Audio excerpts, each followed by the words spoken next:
Sangkot po lang kayo dati sa isang issue sa Bureau of Customs. I think ito yung smuggling issue 'no, na supposedly daw, kayo daw si, Big Brother.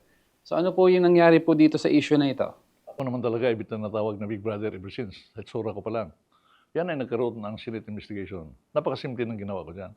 Nagpakita ko ng 3 piraso na papel na gumawa ako ng report sa insidente na yan. Mayroong 5-page report ang Department of Finance na sinabit sa Kongreso. Pinakita ko. Most of my reports nasa loob ng 5-page report. May mga kulay pa yan. Hindi ko pa alam that time even nga na kung saan hahantong. Ibig sabihin, meron bang magre-report ng isang insidente nang dahil lang sa mag-report ka tapos involved ka? So, malayo yon. It has a lot of story to tell. Pero it's worth mentioning, bakit siya nabuhay ngayon? Kasi si Senator Trillanes, yun na naman kanyang binibitbit na issue sa Kongreso. Sino ba si Senator Trillanes? Ako nga mismo, inalagaan ko yan sa kulungan. Parang kapatid ko yan. Pero I don't have to talk about him.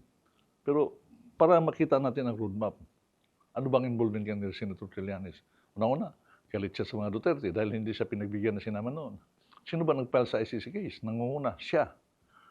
Sino ba ang kasama ng ICC na umiikot sa Pilipinas mula pa noong 2022 hanggang hinuli si Presidente? Siya. Siyang pumunta sa PNP, kumuha ng security ng lupa. Ang daming sekreto na hindi alam ng bayan.